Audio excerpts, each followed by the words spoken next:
And now for something completely different. The Bitchspot Report. Welcome to the Bitchspot Report, the conservative atheist podcast that's not afraid to tell the truth, the whole truth, and nothing but the truth. Every week, your hosts, Cephas and Mike, will take on the latest religious and political news and examine the world around us from a distinctly conservative and skeptical perspective. Join us now for this episode of the Bitchspot Report. Howdy, howdy, howdy. Welcome to episode 74 of the Bitchspot Report podcast, the only conservative atheist show that isn't afraid to hold liberal politics and religious nonsense up to the light of reason. This week we're pretty much talking about religious double standards, how religion can't understand that it wants special privileges, and if you take those special privileges away, they cry oppression. Bill Donohue thinks Obama hates Christians. 30 countries around the world specify what religions their leaders must belong to. Asking the IRS to follow their own rules constitutes an assault on Christianity, and 8 states where, by law, you cannot be elected to public office as an atheist. We'll finish up with an extended look of fanatical theists who are only getting worse in light of normal people leaving their religions. I sense an unintentional theme starting to form here. Yeah. So how are we doing this week? Oh, how am I doing? I don't know. You don't know? I'm pretty tweaked right now. Okay, what are you tweaked about? Oh, well, it started with the Illinois stuff. It's getting nastier and nastier, and I don't know what to make of it. But there seems to be some allegations that, what's going on is that the Republican Party is sending out people to the petition signers, trying to get evidence that the person on the petition who is taking the petition is or is not the person that actually did the petition taking. So they're going about asking people on the list, this is for the Libertarian Party, going out and asking them questions like, is this your signature? Do you remember who handed you the petition? Was it a male or female? All sorts of questions. And because this week they're in Chicago, the petition takers are now being attacked or going after to try to nullify them as poll takers, which would then nullify the whole petition. And I'm hearing something about, and I don't know exactly, I'll have to talk to Jim about that, but apparently some of these affidavits from these people may have been falsified, because they said something about, when questioned about their affidavits, they said they never signed it. This is coming out of our wonderful Republican Party. Between that, I'm trying to go through the laws. I mean, I'm actually going into the actual laws, and I don't know how they figure this out. I don't know how they come up with some of these numbers. There's some weird stuff in the requirements for these petitions. It's not so much for the big offices, governor, lieutenant governor, comptroller, secretary of state. Those seem pretty clear. You have to be a Republican or Democrat. You need 5,000 signatures to get on the ballot. If you're a third party, you need 15,000 to 25,000 signatures. I don't know how the math is done. When do you need 15,000? When do you need 25,000?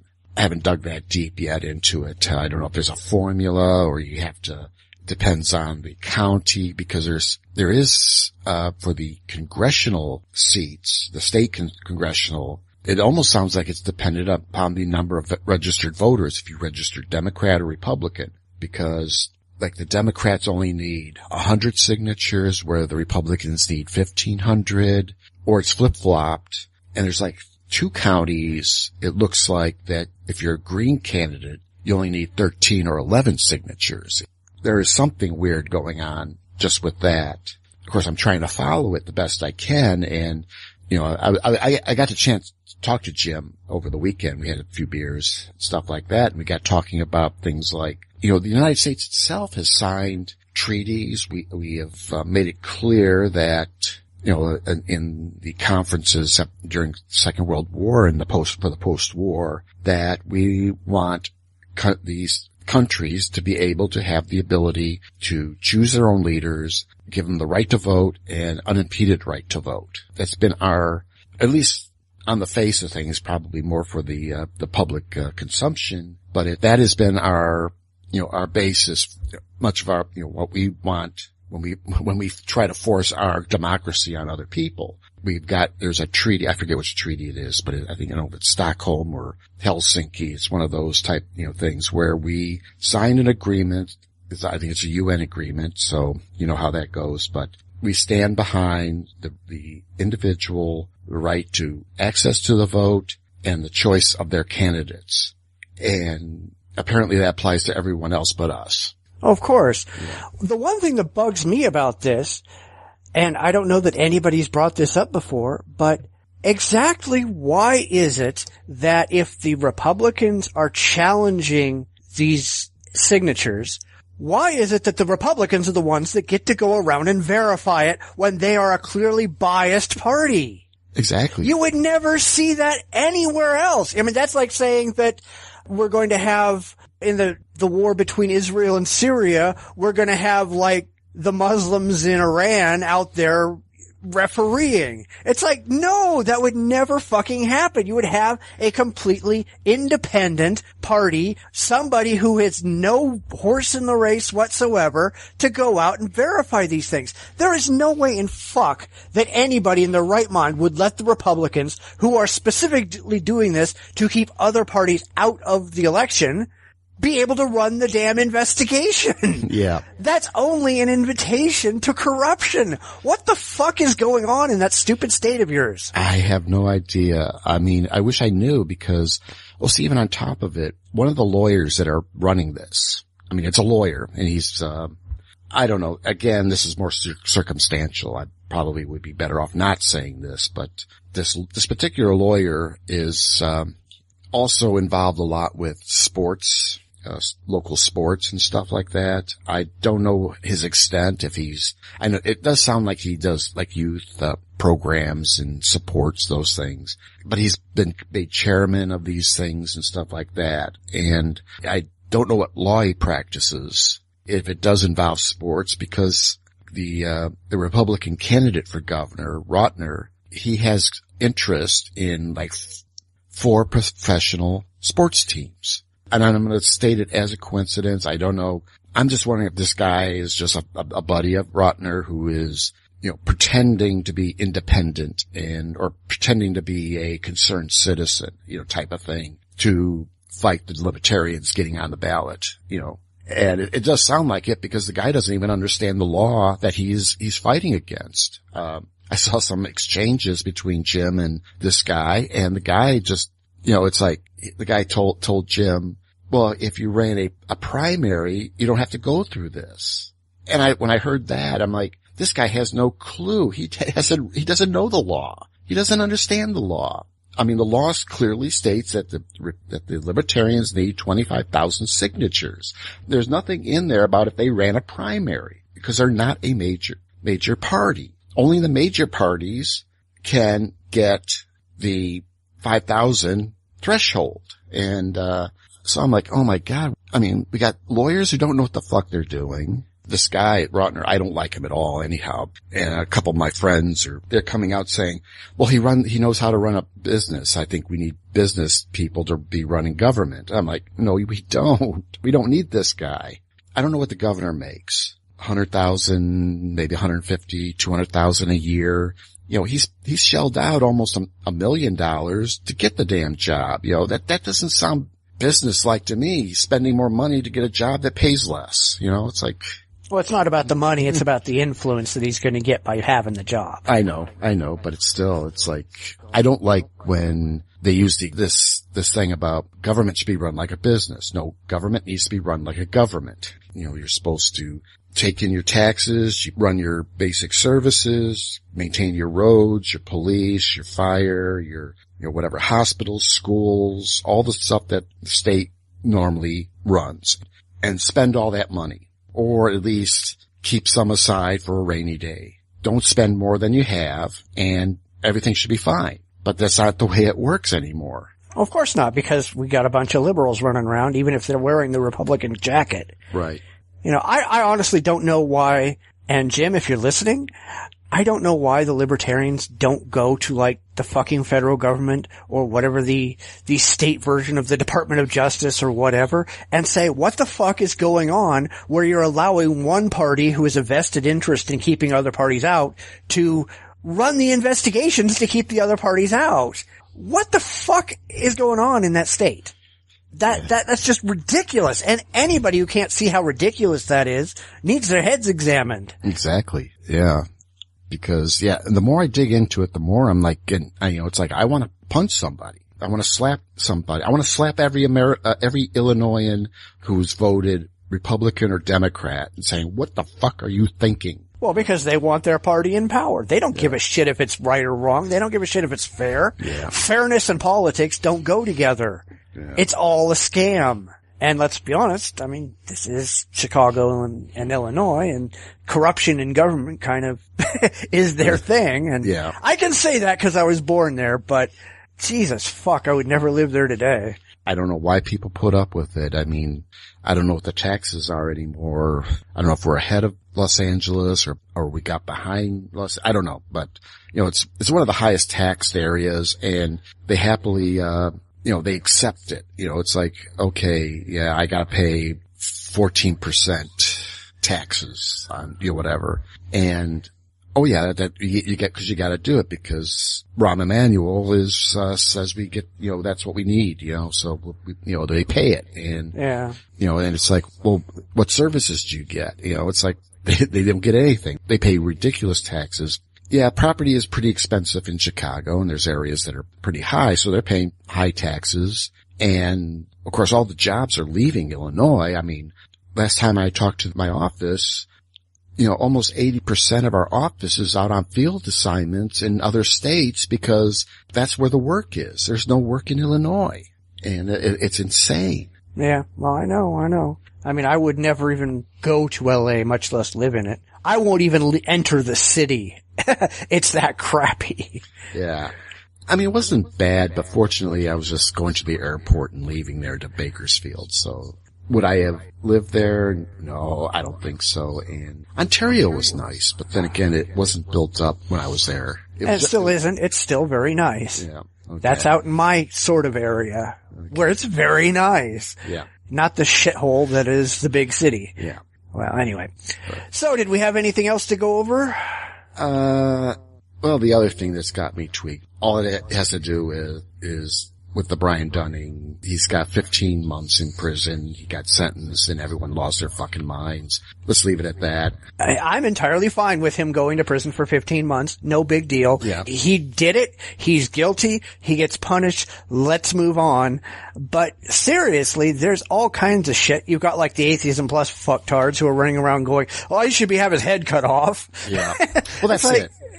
Fuck you people. Yeah. I mean, I don't want to go too deep because we've talked about this. The guy pled guilty. He's going to jail. I guess he reports September.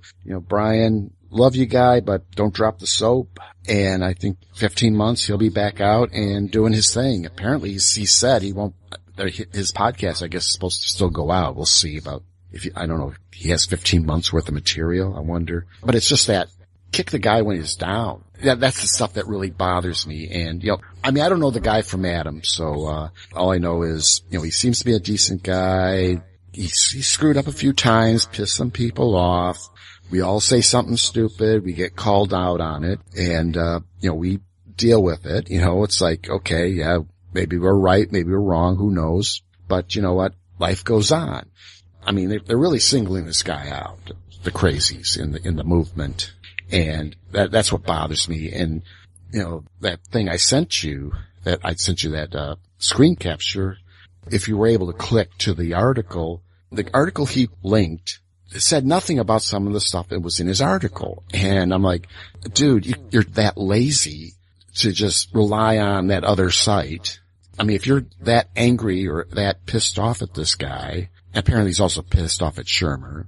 He's pissed off at everybody. It's right. Fucking PZ Myers. Yeah. He's a douchebag. Yeah. I didn't want to give out his name. I don't want to even give him that much credit, but. Oh, fuck PZ Myers up the ass. He does this, he puts this link in, Dunning and Shermer, but he points it to the skeptic article that has been already been going around. Then he writes a few things and he links to that other, whatever, I don't know, this, that Somali woman who's kind of Muslim apologist or whatever her deal was.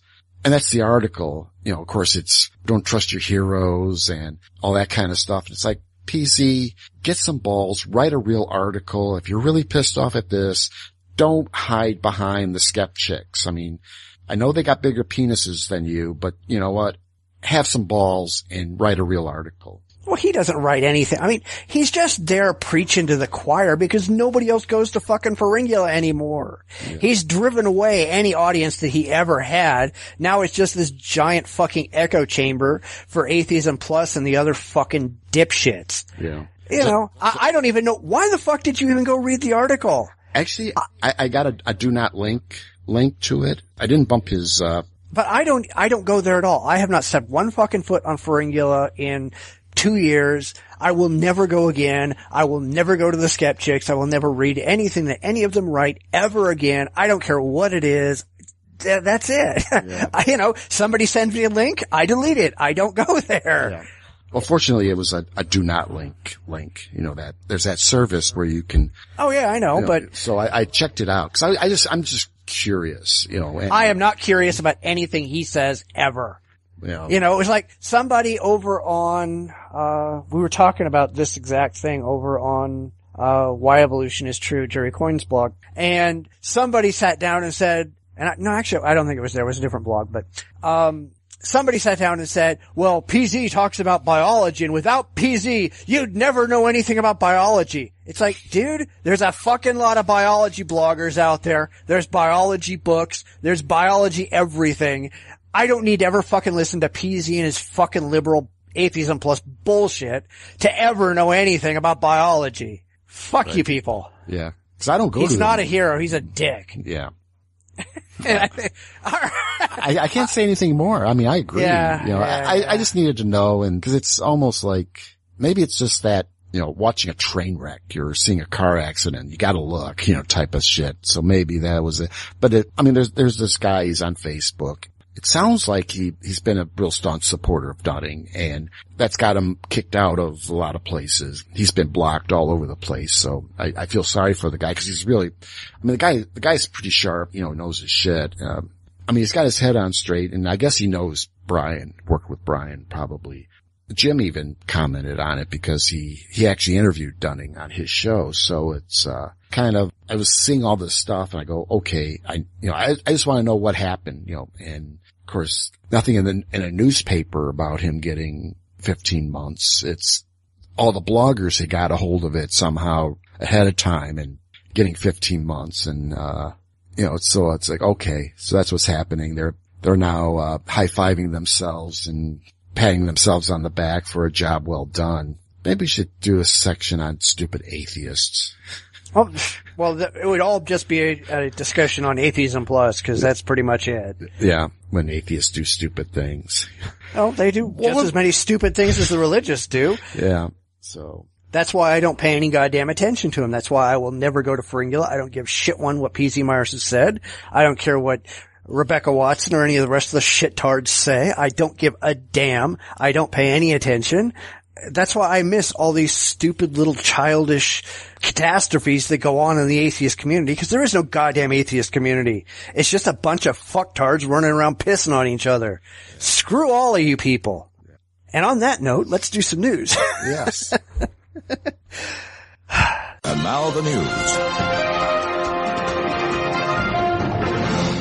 There's one religious crazy we haven't talked about much lately, the Catholic League's own Bill Donohue.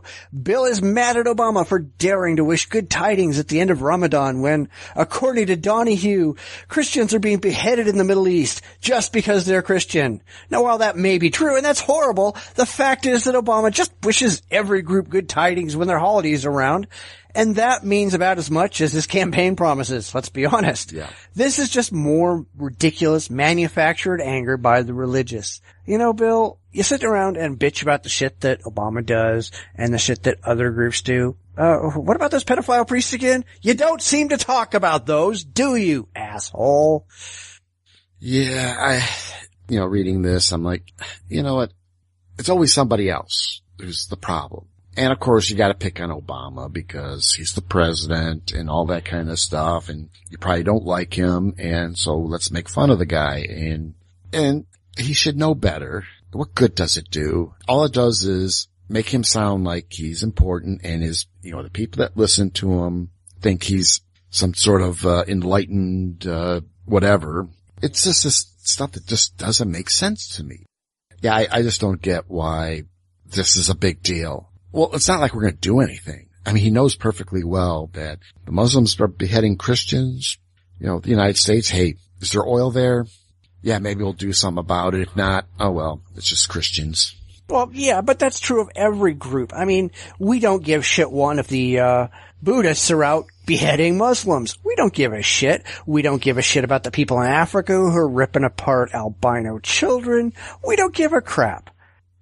This is nothing new. And let's be really honest, if it was Christians over there shooting the gays in Africa, which they are doing, we don't give a shit about that either. And if we started saying, hey, Christians, you shouldn't be shooting the gays, or you shouldn't be pushing for all this anti-gay legislation or whatever, Bill Donohue would be up screaming, going, hey, you're oppressing the Christians. Yeah. This guy really is a dick. And the Catholic League is just a way for Bill Donohue to get his fucking jollies. That's all it is. It's it's the Bill Donohue fucking fan club. Always has been, always will be. The guy's just a douchebag, just like Tony Perkins and Klingenschmidt and all the rest of these other people that we talk about all the time. Right. And I think it's funny that he sits down and says, oh, well, you're just ignoring Christians, and the influence the Christians had in building this country. Well, dude, Muslims have had just as much influence in building this country and making this country great as Christians. Atheists have had as much influence as every other group. It's not a slap in the face of Christians to recognize reality, even though most Christians wouldn't know reality if they fell over it. Right. I get so sick of these fucktards who think that Christianity deserves special goddamn treatment. It doesn't. You people are not special except in the short bus way.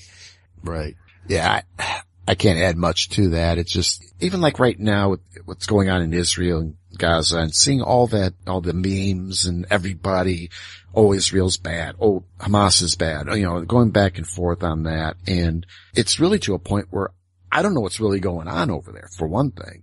Who's at fault? Who's the instigator? Who's the bad guys? Who's the good guys? I don't really care. I think they're all bad guys. I think if we went through and dropped a big fucking nuke on Jerusalem, I think that would be the best goddamn move we could make, with the possible exception of irradiating the area. Fuck them all. Yeah. I don't care.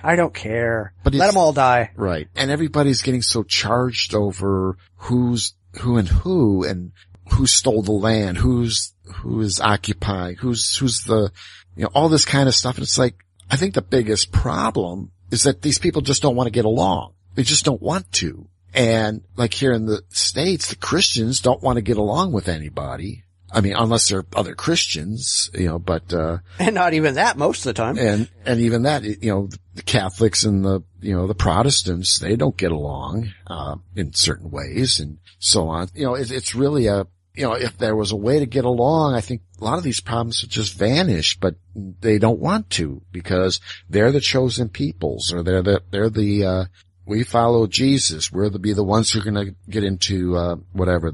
We'll be in God's good graces and go to heaven, the Jews. Oh, screw that. They're competing businesses. They're competing for people to give them money. That's the only thing anything matters. They don't give a shit about any of the rest. They don't care about the doctrinal differences. They want more members to give them more money so that they can spend more money building giant churches and paying off pedophile priest settlements and stuff. But I mean, that's what it comes down to. But it's the argument that we're the better church, we're the better people, we're the more moral, we're the more righteous, we're the ones who are in God's good graces. So come and join us. Where, of course, to the rank and file, that sounds great. To the guy that's got him coming, then that's when the dollars roll in. People are looking for something. We're all looking for something. And, some people have found it, some haven't. And if they're attracted to these churches, and of course they're going to be indoctrinated that, oh, the Jews are bad and the Muslims are bad and the Buddhists, whatever, everyone's bad, we're good, we're the ones, going to heaven. Hand me your check. Yeah. Well, I mean, I always look in these stories, I always read the comments just to see how other people are reacting to the same stories. And most of the comments that I saw in this story were very pro Bill Donohue because, he has his fan club out there. But I love somebody who said in the comments, and I quote, "Why is it that every regime change Obama supported, Libya, Egypt, or fails to support, Syria, or abandons, Iraq, result in more radical Muslims in charge? Nobody's that stupid. It has to be intentional." All right, dude, think about this. Do you realize you just described every possible option there is and then blamed it all on Obama? Seriously? Yeah. Are you that goddamn stupid? What other options are there except for the things that you support, the things you don't support, and the things you abandon? Find me another option. Jesus, these people are so fucking dumb. And these are the people who support Bill Donohue. Yeah. Thank you. We'll be here all week. Yeah. All right, let's go ahead and move on. All right. From the Deseret News, 30 countries require leaders to belong to a specific faith. In 30 countries around the world, head of state must meet a particular religious requirements, according to a new analysis from the Pew Research Center that lists the countries and explain how their laws work to uphold the desired relationship between religion and the state. Bhutan and Thailand require the head of state to be Buddhist. Christian beliefs is the law in Andoria and Lebanon for the head of state, but the Lebanese balance that by requiring the prime minister to be Sunni Muslim. The analysis shows that Islamic belief is the most likely to be enforced by law. More than half of the countries with religious-related restrictions on their heads of state, 17, maintain that the office must be held by a Muslim, Pew reported. 8 of the 30 countries regulate the roles of the leaders play in the church. In Bolivia, Burma, Costa Rica, El Salvador, Honduras, Mexico, Nicaragua, and Venezuela, clergy members are prohibited from becoming heads of state. And I thought that was fucking hysterical because most of those are Catholic countries. Yes. Maybe they just know the Catholics. Yeah, they figured them out really quick. We haven't. You guys, we don't want you fuckers in power. We saw what you did with your church. We see what you're doing in the United States. Well, it's doing on there too. It's going in all those countries. They're fucking the Ultras boys there too. Yeah. It's a worldwide problem. Yes. I thought this was interesting because, it's pretty obvious. When you're talking about like Saudi Arabia and some of those Middle Eastern where, it's Sharia law, the royal families, it's all Muslim, that type of thing. We've heard these stories and. Well, that also got me thinking. It says in the article that, like the British monarchy, they're defenders of the faith, so they are de facto the head of the church as well. What happens if the people in the royal family, what happens if they're actually atheists? Because the requirement is both they have to be defenders of the faith and they have to be part of this fucking family. So if all the people in the family, Prince Charles and all the rest of the fucker kids, they all decide, well, we're giving up on this stupid religious shit. What, do they just not have a monarchy anymore because they can't be defenders of the faith? Is that how it works? I don't get it. True. We've done stories about how some of these, where religion has become very ingrained in the government, and we're starting to see the same thing here in the United States, especially if the Republicans get their way. They're going to bring Christian Sharia law if they had the choice. And I don't know what it is across the country, but certainly religion has been becoming a very big influence. How we educate our children, who can get married. Actually, I got a story about even who can run for government. People just don't trust atheists. We'll talk about that here in a bit.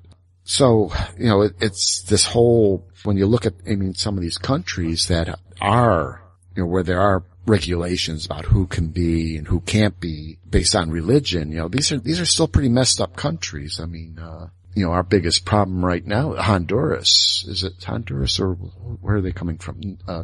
Where are all the kids crossing the border coming from? There's actually a lot of places, but yeah, a lot of them are coming from Honduras. Yeah. So, But still, a lot of these countries are pretty messed up, and especially when you could be stoned for being raped, things like that. I mean, having a religious-based government is really, that's a scary thought if it came to the United States, and there's definitely people who want to bring that. Yeah, but it's not happening. And the thing is about the U.S., and we'll just use gay marriage as an example, is there's an awful lot of people who talk about religious objections to gay marriage. But at the same time, more and more and more states are legalizing gay marriage. So these people are talking about it. These are very vocal people. They're just not getting their way. Yeah. The same thing with abortion. They bitch and whine about abortion, but abortion is legal. And there's a story that we're going to do next week, so I don't want to go into that. But these people talk about it a lot, but they're not getting their way. And nobody's really paying attention to them. Yeah. They're getting media play, but that's about it. They're losing. They're just not shutting up about it like they probably should. Yeah. And like you said, your next story at the end of the show is very much linked to this, so I've got a lot more to say, but I'm going to wait till that next story. Okay. Because it all more fits in with that. So, I guess we'll go ahead and come back to all that and move on. Like I said, this is a theme show, so... Well, the IRS has a new target, the pulpit. The agency could be coming to a church near you, and you can thank the atheists for that. A group called the Freedom from Religion Foundation has struck a deal with the IRS. The IRS has decided to keep a closer eye on nonprofit religious groups, monitoring sermons and homilies for religious content. All right. Yes, we talked about this before, and here we are talking about it again because some Christians think that anytime they don't get their way, they're being attacked. Fox News host Tucker Carlson declared that atheists are assaulting Christians by demanding that the IRS enforce existing law on preaching politics from the pulpit. I guess that the word is meaningless because these churches all agreed to follow the rules as a condition of getting their tax-exempt status. And now they want their cake, and they want to chow down on it too.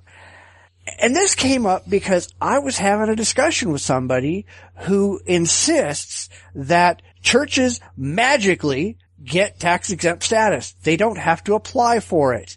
Fucking yes, they do. Every damn church out there has to go to the IRS and fill out paperwork and agree to follow these conditions in order to get your tax-exempt status. It's not something magical that just because you're a church, you get. Right. That's why this is fucking going away.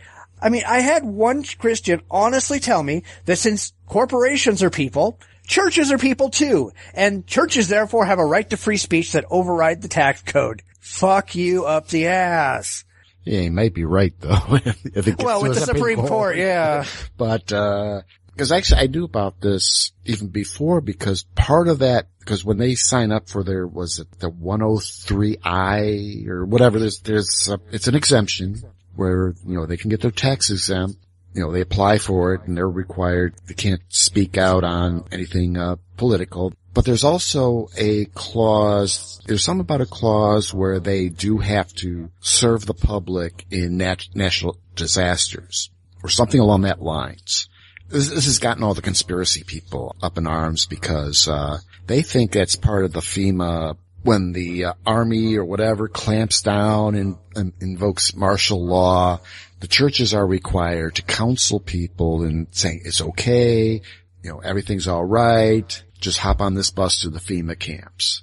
Yeah, but considering that lots of churches serve as election polling places, and let's be really honest, most federal elections are turning into a national disaster anyway, hey, maybe they've got something there. Right. That's how I knew about this, because there's a lot of requirements that these churches have to go through to get this, or to qualify and get this exemption. But they have to follow the rules, or they can have that exemption revoked.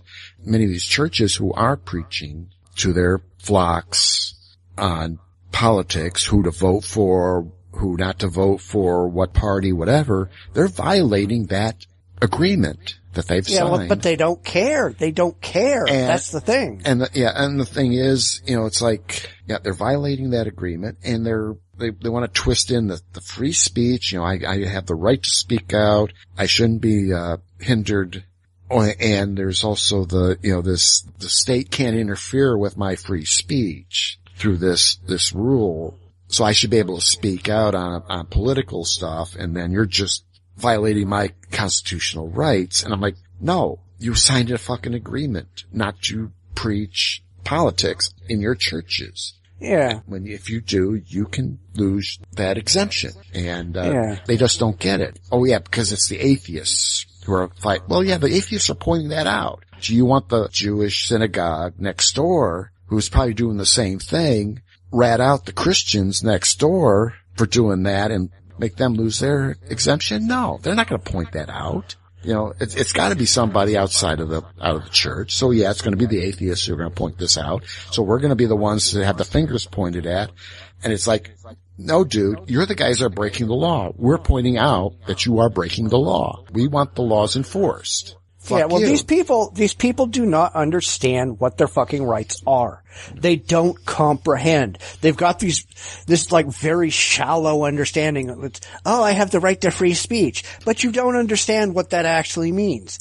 Having the right to free speech does not make you free from any consequences from that speech. If you go out and scream fire in a crowded theater, you're going to fucking jail for inciting a riot or for, endangering the public. You can't sit down and say, hey, I have a right to free speech and I can say anything I want. You can't go out and just give away national security secrets to the enemy. You're going to fucking jail. You're probably dying. That's life, there are consequences to your actions. The same thing with this whole separation of church and state. Guess what? It goes both ways. It's not, we're just going to separate the church from the state. It's, we're going to separate the state from the church. If you want to talk about politics from the pulpit, cool. Pay your fucking entry fee like everybody else. And then you can talk about anything you damn well please. But if you're not willing to do that, if you sign a document that says you promise that you're going to do X, Y, and Z in exchange for tax exemption, you have to do X, Y, and Z. Otherwise, you lose your tax exemption. You don't want to do that? Cool. Sign up for a charitable exemption. You can write off all of your actual charitable whatevers and only pay taxes on the rest of it, like the upkeep of your church. They don't want to pay that part. They just want to get all the good stuff and not have to deal with any of the bad stuff. These people are fucking stupid. Well, I think it goes back to, I don't think anyone understands the law. Or at least I'm convinced there's some pretty stupid lawyers out there, and they're going to tell them, oh yeah, you could do that. That's okay. You could do that. Not realizing clearly right in front of their face, you will not support political actions or, parties or anything like that. I mean, the law's pretty clear. They can't do this. Yeah, but the lawyers don't give a damn.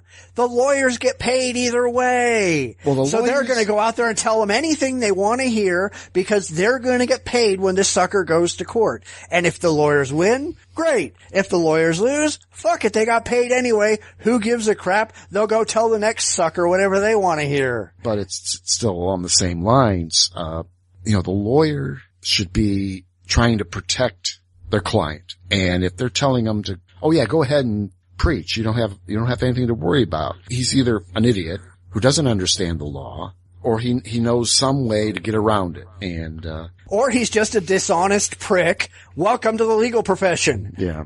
They don't care. It's the same thing with all these creationists in schools. The lawyers know there ain't no way in fuck they're gonna win. But it's a big payday to keep going to court. So they keep going to court. And, it's like, well, we lost the last 75 times we went. We'll do better for you. We'll win this time. Really? Right, whip out your checkbook, dude. Here we go. The lawyer, you can't trust a lawyer farther than you fucking throw him. Yeah. And I'll tell that to any goddamn lawyer out there. I've got friends who are lawyers, and they'll tell you, talking civil lawyers and things like that, not necessarily criminal defense, but even them, they're not that honest either. But they'll even tell you, they'll tell their clients anything. They don't care. Doesn't matter. They're there to make money. That's their job. Yeah. Win, lose, or draw, they get paid. Yeah. I mean, I do have this one experience that I'm convinced that these lawyers just don't. There's lawyers out there who just don't understand the law. And I think they intentionally, either they're doing it intentionally, that there is, some coercion between the two, or they just too stupid to be a lawyer, to be honest. That's my take. Because, just this one, instance. There was a law that, well, I guess this one lawyer had been burned on it. Every case, in this particular situation was always getting burned on. And it's like, well, I was helping a friend out because she couldn't afford a lawyer. So I looked at the law and I go, well, wait a minute, this doesn't apply to you. And, but they're saying it does. And so I told her, when it comes up, do an object, cite this law, and I gave her the number, and it'll actually get this thing that was going to happen get thrown out. I told her exactly that. I mean, that's me. I'm a lay person. I read the law. Well, that happened. She objected. She cited the law. They looked it up, and the judge says, you can't use it in court. Threw it out. Exactly the way I explained it. And I'm not even a fucking lawyer, and I knew this. I could figure it out from reading the fucking law. I know that there are lawyers, it's almost like they can't read, or they don't go into the books, or they don't look things up, or whatever, and they lose for their clients. I mean, this was even a very basic, it was actually understanding the difference between criminal and civil law, what the two differences. For a layman like me who can beat a 30-year divorce expert, fucking A, man, there's something more wrong with the lawyers than anything. Yeah, but there's not. That's the thing. If you hadn't found that, if she hadn't brought it up, she probably would have lost. Right. The law doesn't really make a goddamn bit of difference. The judge didn't know any better. The other lawyer, even if he knew, he's not going to be honest about it and say, hey, we can't apply this. He's only interested in getting money for his client. Yeah, that I can accept. It's just that her lawyer was aware of it and didn't do anything about it. She said, well, then I would be suing her lawyer. Right. I would honestly, if she had to win the case on her own, I would have turned right around and said, guess what, dude? I'm not paying your ass. You did nothing. Right. Fucking take me to court, asshole. Yeah. Clearly this lawyer didn't know what the fuck she was doing. And yep. That's what I'm getting at. I mean, I wouldn't be surprised that some of these guys are getting the cheapest, the dumbest lawyers they can get, because they again, you're right. They'll happily tell you, probably not to the client's face, but they say, hey, I'll take whatever case. I mean, it's money in my pocket, whether I win or lose. I'm golden. And, so it's not a big deal. If you're losing, you won't even break open the fucking law book to find out what the hell you're arguing for or against. That's where I'm going to say I'm almost convinced that that's what these school districts have. They got lawyers who just don't understand the law. It was clear, Kritzmiller-Dover, that you can't teach intelligent design in schools, but these lawyers are allowing these school districts to pass laws teaching creationism and intelligent design in their schools. They know perfectly well. They're not allowing it. They're encouraging it because they know it's going to go to court, because they know there's a giant windfall that comes with it. They're telling the people, yeah, it's okay. It's fine. You're not going to go to court. And when it goes to court, they go, oh crap, we're wrong, but we'll defend you. Here's our bill. Yeah. They're doing it because it makes them money. They're not doing it because they're stupid. They're doing it because they're very, very smart. Well, but if they're on retainer, it's not going to even matter.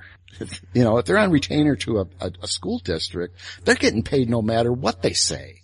And gives them something to do. So yeah, they ask the question, can we do this? If he says, yes, you can do it, or no, you can do it, the lawyer knows you can't do it. He could say that and he still gets paid. He's going to get paid. Yeah, but those school districts, if those lawyers came and said, no, there is absolutely no goddamn way you can do that, it's completely illegal, you are going to court, etc., they would be fired the next day, and the school districts would do it anyway because the school districts are stupid. So the lawyers are just kind of going, we'll make some money off of it. You guys are going to lose anyway. Yeah. What the hell? Yeah. I don't know. I hope it doesn't work that way. I would like to think that, a good lawyer is going to say, no, you can't do this. If you want to proceed, go ahead. We could do something with it, but that's the way I'd like to think of it, as opposed to the lawyer just says, do what you want to do. But that's the problem. You're going back to your optimistic ways. You think these are trustworthy, good people who are doing the best for their clients. They're not. They don't give shit one about their clients. They don't care. It doesn't matter to them at all if their clients go to jail. All that they care about is making the money, because they just get to move on to a different client if these clients go to jail. Doesn't matter to them. That's the problem. that's even worse than not doing your job. I mean, that's like not doing your job. It says, oh, go ahead, do whatever. I'll defend it. If not, we're good. But I bet you it happens that way more often than not. I wonder. I don't. I wonder. I mean, I really hope it isn't like that, because that's, well, Mississippi, Texas, who knows? I mean, every state. I don't know. Don't get me more depressed than I already am. Why not? Hey, since we're talking about Mississippi and Texas, let's do the last story of the week. Yes, wonderful. There are states where you technically can't hold public office if you're an atheist. This is from the Washington Post. 8 states' constitution includes restriction on people who do not believe in a supreme being. In Arkansas, denying the existence of God means you can't hold civil office or testify in court, while in Tennessee there are also guidelines about belief in the hereafter. So you've got, I'll just run through the states. In Arkansas, no persons who deny the being of a God shall hold any office in the civil departments of the state, nor be competent to testify as a witness in any court. Maryland, that no religious test outright ever to be required as a qualification for any office of profit or trust in the state, other than the declaration in the belief in the existence of God, nor shall the legislature prescribe any other oath of office other than the oath prescribed by this Constitution. Mississippi, no person who denies the existence of a supreme being shall hold any office in this state. North Carolina, the following persons shall be disqualified for office. First, any person who shall deny the being of an almighty God. Pennsylvania, no person who acknowledges the being of a God and a future state of rewards and punishment shall, on account of his religious sentiments, be disqualified to hold any office or place of trust or profit under this Commonwealth. South Carolina, no person who denies the existence of a supreme being shall hold any office under this Constitution. Tennessee, no person who denies the being of a God or a future state of rewards and punishment shall hold any office in civil department of this state. Texas, no religious test shall be ever required as a qualification to any office or public trust in the state, nor shall any one be excluded from holding office on account of his religious sentiments, provided he acknowledges the existence of a supreme being. I love Maryland and Texas where they say there shall be no religious test except this one. Yes, exactly. I mean, there are some exceptions here. Pennsylvania differs from other states, and it says that believers cannot be disqualified from holding office for his or her religious sentiments, but that is not extended to atheists. Tennessee ministers are also barred from holding office because they ought not to be diverted from the great duties of their function. Therefore, no minister of the gospel or priest of any denomination whatever shall be eligible to a seat in either house of legislature, according to Article 9, Section 1. Let's see. Yeah, I bet you they don't pay any attention to that one. Oh, hell no. Well, that's for ministers, the deacons, I guess, might be able to get away with it. I don't know. I don't know. So this is the 8 states that do have religious requirements to hold office. Pennsylvania doesn't surprise me. Maryland is an interesting one, actually. But the Supreme Court ruled in a 1961 case that a Maryland man appointed as a notary public did not have to declare his belief in a supreme being to hold office, arguing it violated his rights under the First and 14th Amendments. Since then, these restrictions haven't been enforced. Well, it actually goes back farther than that. It goes back to 1947 in Everson versus the Board of Education, where the Supreme Court said all of these laws are unconstitutional. And even though they're on the books, not one of them has been enforced since that day. Yeah. So it really doesn't matter. I mean, these things are still sitting there, but they're completely paper tigers. They don't mean anything. Yeah. But certainly, atheists are not the most, wanted in public office. I mean, that's pretty clear. We're supposed to be untrustworthy and, unethical. Says the people who raped kids. Yeah. This is coming from the pedophile priests and the, people who handle snakes and. Yeah, and believe in imaginary friends in the sky. Yeah, speak in tongues. Yeah. Well, I mean, unfortunately, there's a lot of atheists out there who think that all these laws just ought to be magically pulled off the books. The reality is that they can't be removed until they're challenged in court. And since they can't be challenged in court unless one of these states tries to use the law, and none of these states ever try to use the law, they're never going to be taken off the books.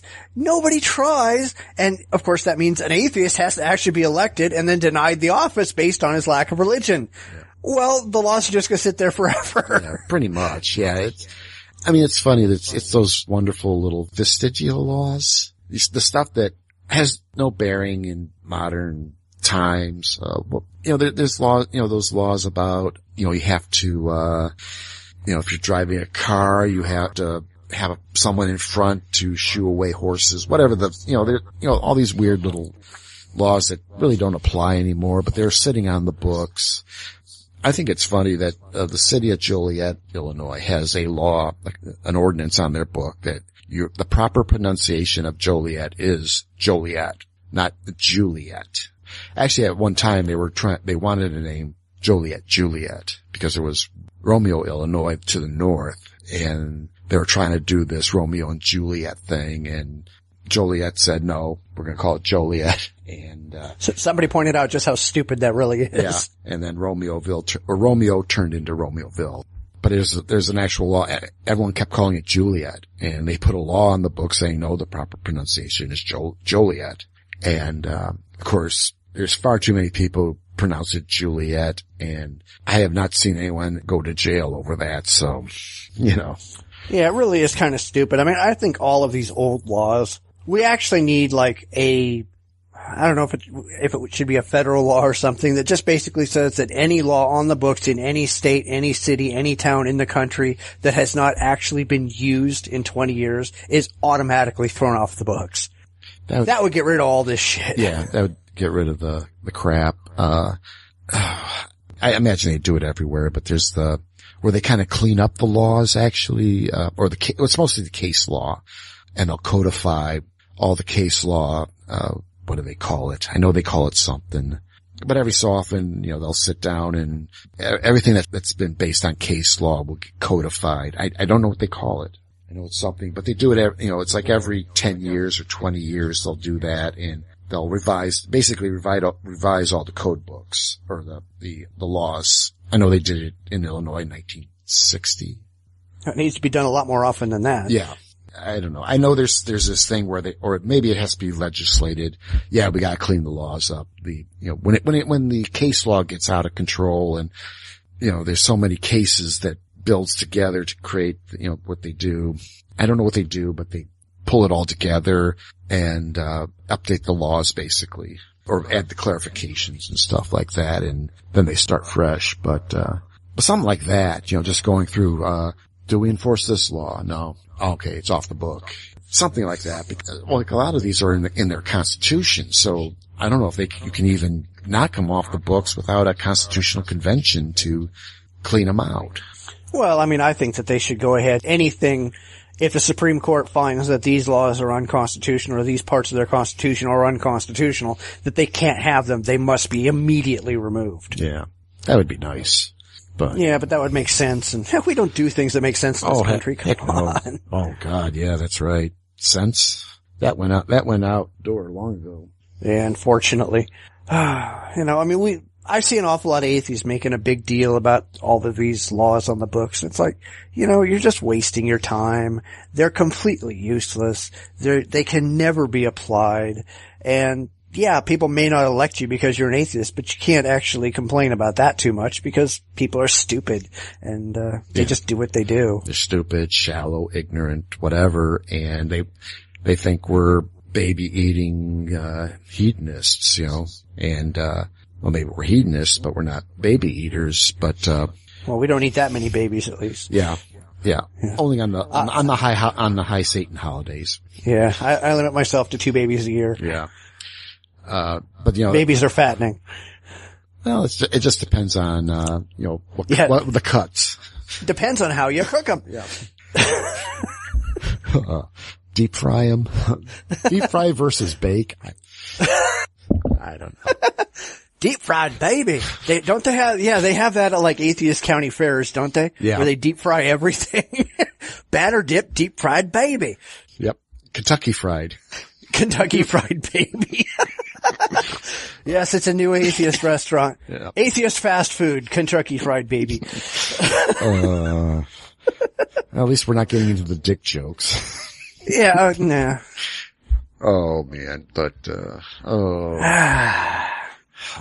we're blamed for so many things, and it's like, what, we're blamed for that.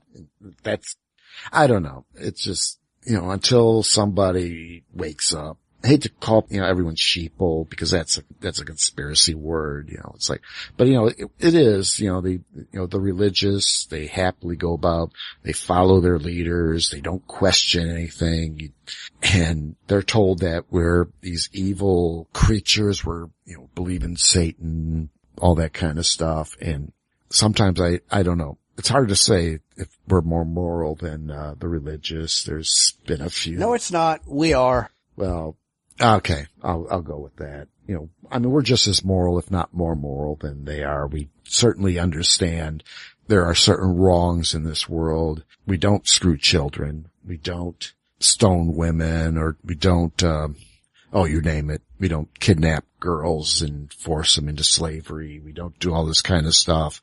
And, somehow though, we're immoral. I don't know. What do these people think? Why do they insist? And quite frankly, I don't see a lot of atheists in our prisons. There seems to be an awful lot of religious types in the prisons. So, yeah, the Christians are represented at much higher rates in prison than they are in the general population, whereas atheists are represented at a much lower rate. But we're the less moral people. Right. Yeah, I buy that, yeah, really. Yeah. I don't know. Well, speaking about religious crazies, I think we should go ahead and get to the main event. I thought we just talked about the crazies. Are we going to do more? Excellent. More crazies, Excellent. yeah. All right, more crazies. This is the main event. All right, we've talked about this tangentially for a couple of shows now. The idea that religions are getting more fanatical as time goes on because moderate theists are leaving the religion until only the fanatics are left. Churches have to cater to the crazies because they have to keep paying their bills, and only the crazies will pay attention. Therefore, we wanted to take a little bit of time and explore this idea that religion is getting crazier by the day because that's all they've got left. And I put on the show notes an op-ed piece from the New York Times because it gives a pretty decent list of religion and religious horrors that we see today. I do disagree with one thing that they say, and I've seen this before, that only about 7% of wars were specifically caused by religion, but they're trying to let religion off the hook, essentially. The reality is that there's an awful lot of wars, and I would even say the majority up until modern times, where the causes behind the war was religious, or it was spurred on by religion. I mean, I've seen theists try to argue that if there's any other conceivable cause, no matter how minor, then religion has nothing whatsoever to do with it. I mean, if a nation's going to go to war because they believe they're blessed by God and therefore can't lose, or if they, apply even the flimsiest political reason behind it, well, God has no part in it at all. That's kind of nuts. Yeah. I mean, and if it isn't like overtly like the Crusades where it was the Christians versus the Muslims, there will always be this religious, that we're the righteous.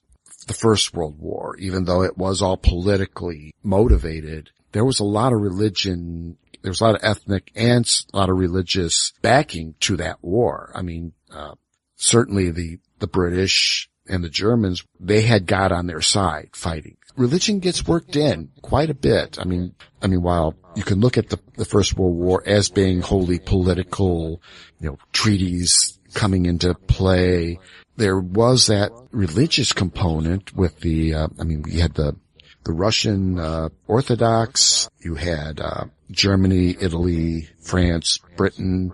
It was as much a religious war. They went after the Ottoman Turks in the Middle East, played religion off on that. I mean, there was a lot of religion involved in the First World War. Can't just, ignore that. So yeah, I agree with you that I don't even think I know of a conflict that didn't have some type of religious component to it. Maybe not the actual cause, but certainly those that went to war had God by their side. Yeah, well, I mean, even look at World War II and the Holocaust was all because Hitler believed that God told him to go kill the Jews. And the whole reason that they were out there hating the Jews, beyond the whole, the German people need somebody to look down on because we're downtrodden. It was all religious. It was all, we are the Protestants and the Jews are these evil people running the world and therefore we have to kill them. Sorry, there's religious components to every conflict out there. You're not going to find more than a few wars that don't have some kind of a religious component that you can find that, if not directly caused the war, then it was a big motivation in actually going to war. Or even keeping the war going. Right, exactly. Yeah, so, but yeah, definitely. I mean, we are seeing a lot of crazies coming out. It could be that since the moderates and the less enthused of these groups are going away because their particular religion leaving behind the crazies, so they're not as tempered, or, I mean, it could be, because we're now in the internet age where someone does something crazy in bumfuck Tennessee, we know about it the next day, or, halfway around the world. We can get these stories that we normally wouldn't ever get because the news won't cover it. But now, I can go to a BBC News, or I can go to heck, even if I go to a foreign like French or German, I could do a Google Translate. Hopefully it doesn't screw up too bad, and get a story in German, if I need it. And, so those stories are now easier to get to. So we get a hold of it and we can report it. And then there's guys like us who will point out the hypocrisy of religion and the religious, these religious followers. I mean, it could be all sorts of things that are going on with the decline in the religion's, membership. Those that are staying on or hanging on to these religions are a lot more, lot more zealous, a lot more into the religions. The craziness is now the fog of the religion's gone away. Now we could see the real crazies coming out because now there's nobody there to, rein them in. So now yeah, exactly. So they could talk more crazy. When, Texas redistrict and the Republicans district themselves to create more Republican districts so they can get elected easier. They were appealing to the religious types in Texas. So it was almost like getting these people together. Now they can all vote as a block, saying, we got you a voice now, when they probably didn't have a voice. So now they're saying, hey, we got a voice. We could speak out even more. Praise the Lord, that type of thing. And politicians that are playing to that lunatic fringe. So it's, maybe now people are realizing, well, I feel that way. I could speak out. I could speak freely that I'm a nutcase and believing in, whatever they want to believe in, demons or whatever. And then, that's why guys like Klingenschmidt can get elected he's just made it to a primary. But he gets a voice because he just happens to be in that district that has people like himself. And I still don't think they're following him. I think that they voted against the other guy, not for him. That may be true, but yeah. Some people did vote for him. There's people who do follow him. And I'm sure, there might be that component too. So, maybe 50-50, if anything. Half of them wanted to vote for Klingenschmidt. The other half didn't want to vote for the other guy. That could be just as valid, but still, we'll see what happens in the general election and see what happens if those numbers still hold true, if they, but anyhow, what I'm getting at is, that noise is going away. The crazies are now a little bit becoming more vocal. They're becoming more defensive because people like us are attacking their core beliefs. They're lashing out. They're saying crazy things. There's people, they're trying everything possible to, Catherine Bachman, the stuff that's been coming out of her mouth lately is people vote for her. I don't understand why anybody would want to vote for her because of the crap that's been coming out of her mouth. But I think it's just, she's appealing to a constituency that maybe now is maybe more defined. They know who they are. One time the constituency maybe didn't know, or the moderates weren't as vocal, but they would follow along or whatever, try to play the game, but now realizing I don't want to be associated with these nutcases. I'm moving on. And now the nutcases are behind. They got more voice and we could hear it. And then with the internet and high-speed communications, they can get their voices all across the country, and we can, for us, it's great because that gives us a story about how stupid these people are, but it's also probably telling other people, hey, there's people like me who they want to bring back slavery. They want to take away the vote from women and whatever their deal is. And, maybe empowering some people that thought they weren't in power. So I don't know. There seems like all sorts of things that could be at work here. Yeah, well, I mean, this is something that I noticed a long, long time ago, and it had nothing to do with religion, but I think it applies, is that way back when you didn't have this widespread ability to communicate with other people who had these really weird, and at the time I noticed it was more about sexual kinks and things like that, but people who were into these really weird things, they thought they were alone. They thought that nobody else out there did the same thing that they did or cared about the same thing that they cared about or wanted the same thing that they wanted. But once they got online, they found that there were huge communities of people who wanted every kind of bizarre belief, kink, whatever, and that empowered them. And so suddenly they think that they represent a sizable community when they probably don't. There are 7.5 billion people on the planet, and the 6 people you found to be in the forum, that doesn't really represent anything, but at least you feel that you're not alone. Yeah. I think the same thing is true of a lot of these religious freaks who have held these really extremist, bizarre beliefs all their lives and have always felt alone. But now they get online and they find other people who have the same kind of beliefs. And now they feel like, hey, we should be speaking out because we're a giant voting bloc, when they're really not. Yeah. That's actually a better explanation than having this mass communication or this instant communication. We see the crazies come across news sites, but certainly, I didn't even think about forums and stuff like that, or even going into like news groups. I mean, I kind of forgot about that because, that's because they're not around anymore. But yeah. But, hey, I'm not the only guy who's into, whatever. And I'm not the only guy who's into screwing parakeets dipped in batter. Yeah. You name it. And there are probably people like that out there. Yeah. I would not doubt it. I've seen things that I cannot get rid out of my head. And finding out that there's other people like yourself, and that's kind of cool. Hey, there's people who don't believe in God. There's people who believe. I only thought there was just the 3 or 4 of us in this town that believe that, God is this, or God is that, or whatever. There's a church over here or whatever. But and it is an empowering thing. And, you can imagine that there is a group out there, and there's more than just me and my friends, or there's more than me and the club I belong to.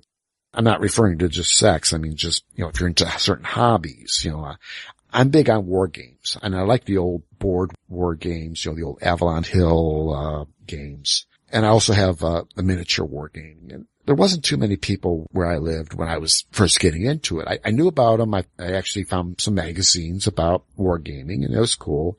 Dungeons and Dragons was always making the news, so it was kind of like, oh, I gotta check this out. Yeah, Pat Robertson, he hooked me on Dungeons and Dragons.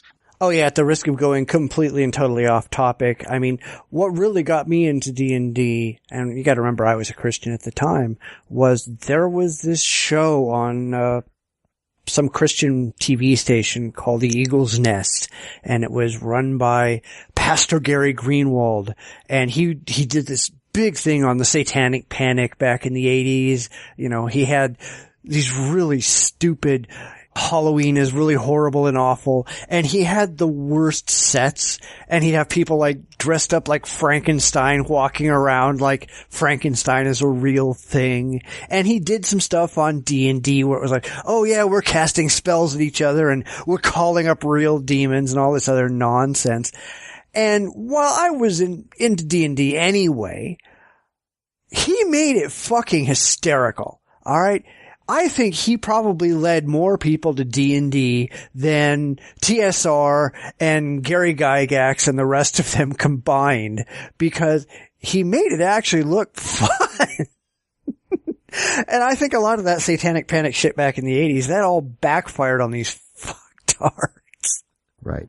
finding out, oh yeah, there's a group over here, but, I don't have a car. I can't get over, but anyhow, but knowing that there's quite a few people who are into this. And, now I can go online, and if I wanted to find a gaming group or some type of game goings on, I can look it up and boom, I could probably find something. Of course, I've been away from it for so long. I'm into other things, but, having that ability to find these people believe what I believe. These people over there believe what I believe. So you start feeling a little better about yourself. You might join these groups. You might become, more religious, or of course you make friends and go on retreats, do the Jesus camp, whatever type stuff.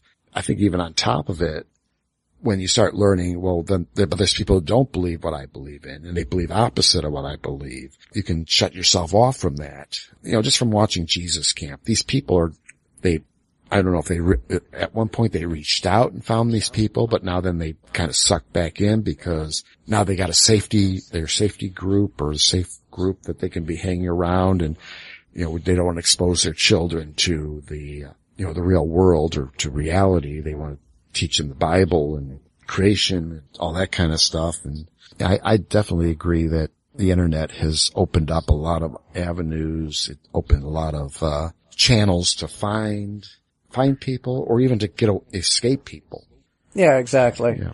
But I mean, from the other side of it, we talk about the massive dropout from religion, especially among the young. But I don't think a lot of people really realize how huge this has been in just the last couple of years. I mean, the nuns have gone from 8.1% in 1990 to more than 22% in 2010. 73% of the nuns came from religious homes, and of those, 66% of the nuns are deconverts, meaning they left religion. They were never not involved. They walked away from it. In 2009, a Pew Research study found that young Americans are dropping out of religion at an alarming rate of 5 to 6 times the historic rate. 30 to 40% have no religion today versus 5 to 10% a generation ago. The Barna Group suggested that upwards of 80% of children raised in a church setting will leave the church by the time they're 29. That's insane when you think about the traditional view that most Americans are religious. These are normal people walking away from religion. I mean, as kids get more and more educated, they're more and more likely to leave religion. The more educated someone becomes in the sciences, the less likely they are to become religious at all. And the most educated theists, they tend to be the most extreme liberal theists out there. The people who don't really take it that seriously, they just believe because it makes them feel good. You don't find fundamentalists who are well-educated, scientifically minded people. Yeah. And especially when you look at women. Let's look at women. Because right now we're actually seeing where women have more of an opportunity to get away from these fundamentalist, fanatical churches than they did in the past. In the past, they were essentially slaves. They had to stay, the Quiverfuls and the people like that, where they were treated like slaves and property, and they just had to sit there and pump out a unit every couple of months.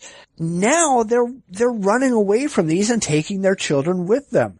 We're seeing a lot of really high profile women, such as, Jenna Miscavige Hill, who is the niece of the head of the Church of Scientology, who left Scientology and wrote a tell-all book about it. You got Megan Phelps Roper and her sister Grace Phelps, who left the Westboro Baptists. And, they're the nieces of, or the grandkids, actually, of now dead Fred. These people are just walking away, and all of these male-dominated churches are becoming male-only churches because women won't go there anymore. Yeah, I mean, you couple some education, you couple some critical thinking. Why am I doing this? Why am I here? What am I getting out of this? What is really going on here? People start realizing this is not a healthy environment. It's not healthy for myself, not healthy for the children. I'm kind of pressed to wonder if they have access to internet. They might. I don't know how they would get their information, but if they just a little bit of learning about the real world is a lot better than what they have. They're gone. And I don't understand why somebody would stay in a place being preached to by Fred Phelps. I mean, when I hear him talk, and even like the guy, well, he wouldn't be preaching today. He'd be like wandering around with his arms outstretched going, brains, brains. Well, he doesn't, I guess he needs some. He never had any. Yeah. Yeah. Yeah. Yeah, he'd be saying, get me out of here. I'm just thinking, what's the guy, the guy who predicted the end of the world? Which one? Which one? It's like camping. He's dead. Camping. But he's dead, so it doesn't matter. But you know, if you had to sit there and listen to these guys, when I saw camping talk, it's like, why would you believe this? Total conviction. We've got the end of the world to whatever day he had. We know that the rapture is going to start on this day, the end of the world on this day.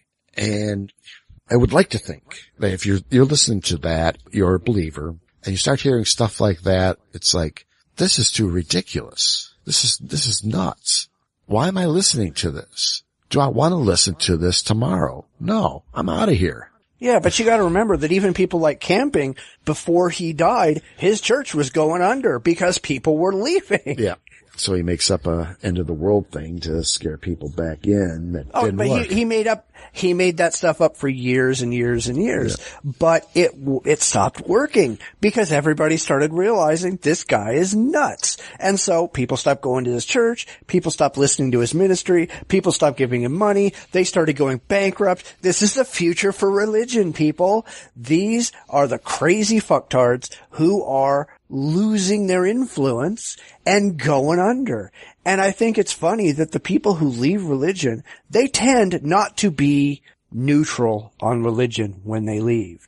The people who stop being Christians, they don't just stop caring. They become very anti-religion. They realize the shit they've been forced to go through for all these years, and now suddenly they're gone and they're free, and they're not going to keep their mouths shut and go, well, I'm just not going to tell these other people the lessons that I learned. They're out there on the internet telling everybody that'll listen how fucked up these religions really are. Yeah. That's another thing that's getting more people out, and only live in the crazies who don't care if what they believe is crazy. Yeah. You know, I think it's funny, and I don't know about you because I don't think you do this as much as I do, but I'm finding in debates and discussions online, the only people who are really willing to engage are the real crazies, the complete fanatics, people who have absolutely no clue about the real world and have had their head poisoned by a holy book. These are people who they can't have an intelligent discussion because there's nothing intelligent about their religion. There's just a bunch of ridiculous fanatical rants and, you know, a couple of brain cells rattling around up there that never quite connect to come up with a rational thought. Yeah. Well, at least they think they're being rational because their God's saying is that they're rational, but, you know, and they don't have any clue that, hey, wait a minute, maybe I'm getting this wrong, but, of course, their religion has told them. I think one of the tenets is to preach the word, you know, spread the word, convert, you know. So it's like, I mean, they're trying to convert you is what they're trying to do, or they think they're trying to do. And it's probably more frustrating that they can't get through to you because you can see through their bullshit. Yeah, and that's exactly the thing, is that they'll start preaching this crap at you, and you will refute every bit of it, and it'll get to the point where instead of realizing that they've got something wrong, they just shut down and go, well, I can't talk to you, the devil has you, blah, blah, blah, blah, blah, I'm running away and I'm not going to talk to you anymore. That happens constantly. These people are out of their frickin' minds. But 5 years ago, that wasn't the case. I could go out there just a couple of years ago and any day of the week find relatively intelligent, moderate, liberal Christians to have a discussion with where they could talk to you and you could reason with them and you could present them with, here's where your argument falls apart, and they'd actually look at what you said. They might not deconvert right away, but they'd at least consider what you said. Today, you can't find that. These people will not listen. These people are not interested. They are fanatics. Though I do notice when I look at the conspiracy people, I mean, it's the same playbook. I mean, they use the same playbook over and over again. I mean, they happily steal from each other. I mean, they directly plagiarize from each other. the same stuff. I mean, I just, when I was doing a search for the Illuminati, Satan stuff, and I grabbed a paragraph and I popped, cause it was kind of a neat paragraph in the one, and I popped it in, the whole paragraph into Google. I found like 5 or 6 pages with that same thing. These guys steal from each other. I mean, whole cloth. All they do is they put a different name on it and call it their own. And it probably referred to 5 or 6 different conspiracies. Yeah. Yeah. And it's almost like with the internet, you don't have to think anymore. I mean, they were really, they were thinking before, but now they don't have to. And especially, I mean, the moderates that you could get through to. I mean, I bet you they even had pretty decent arguments. I mean, you could probably tear them up, but still, they probably even presented a challenge to you, right? On occasion. Oh, yeah. So that's what's cool. You can challenge them, they can challenge you. Now it's now to a point where there's nothing about challenge. It's about winning. I mean, with the conspiracy people, they're right, you're wrong. That's their attitude. When I do my show, actually, I don't really go after the conspiracy in itself. I go after the underlying basis for that conspiracy. And we look at the history and say, here's what's happened. Although I don't say it, but it should say, this is the real history. How do you come up with this? And I mean, to me, if you're thinking straight and thinking logically and rationally, you go, oh, so what I was thinking is wrong. They don't want to think that. I mean, they just want to say, oh, it's all Obama's fault. It's the Illuminati. It's it's the Pope, the reptilians, whatever they want to blame. And they go on and on and on. And just because they found a page on the internet that has been copied a couple hundred times. I mean, I love this one guy who keeps talking about how the United States has adopted all the planks of the Communist Party. He keeps pointing to this one website. I'm like, dude, did you even read this thing? Only like 1 or 2 may have happened, but the rest of it is all bullshit. And he goes to the next guy.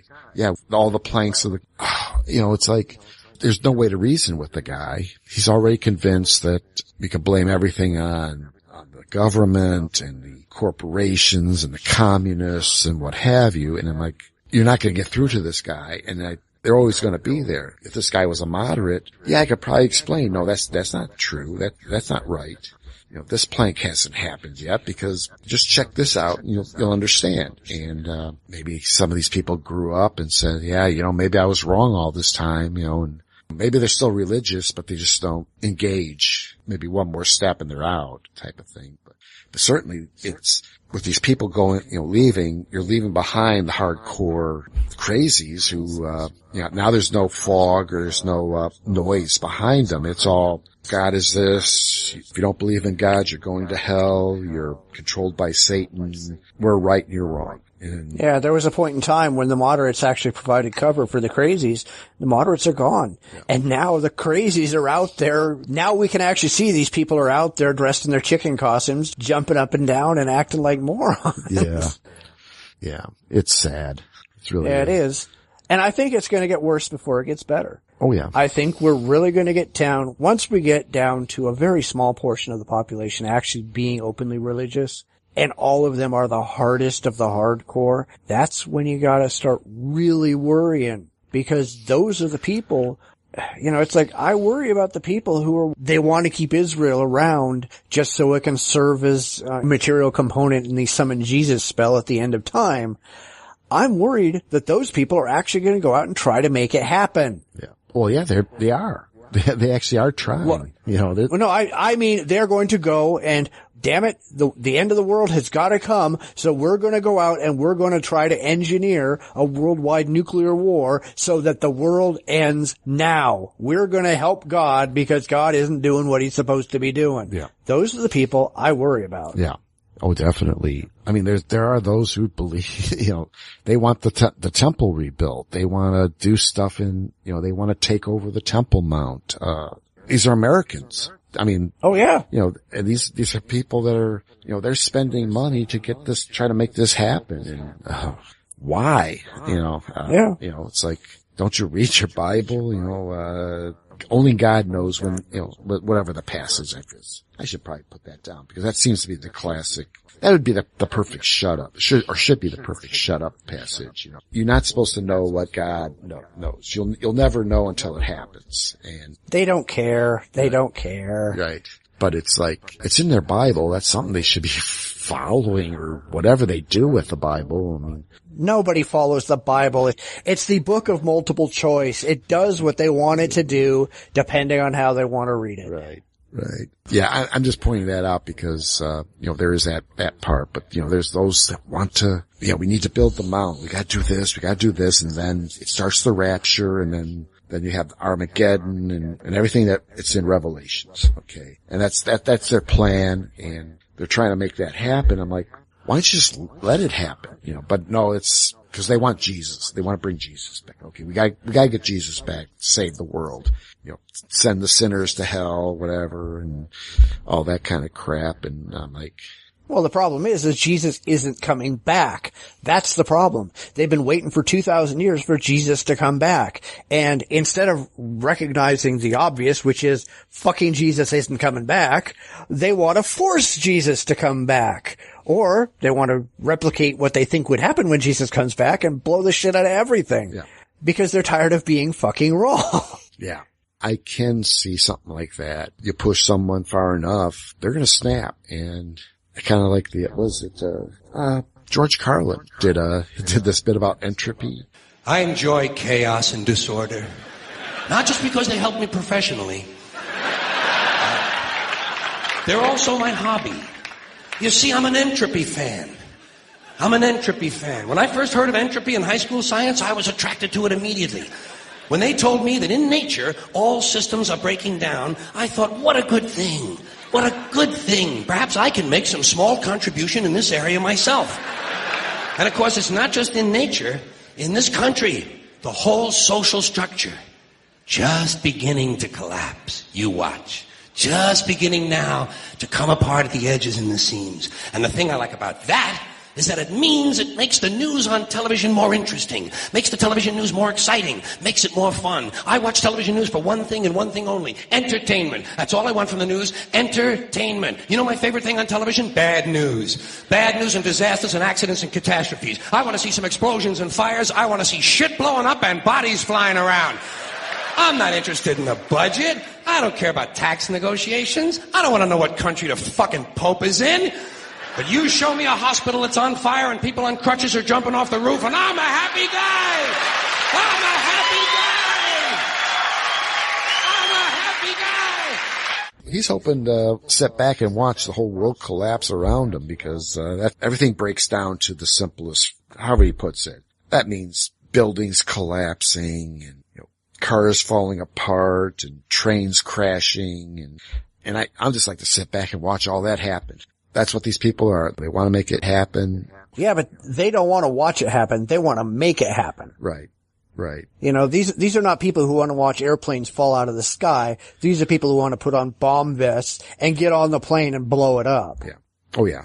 I mean, they're going to find a passage and they'll try to mimic it. Yeah. Hey, if the Muslims, the religion of peace, if they can do that and find passages that make them kill others, fuck, the Bible is easy. Oh yeah. Every holy book is easy. You can find a passage and take it out of context and make it say anything you goddamn want. Like I said, it's the big book of multiple choice. Yeah. He will come into the world and speak of the alphabet. All right. I think we should probably wrap up for the week. Sure.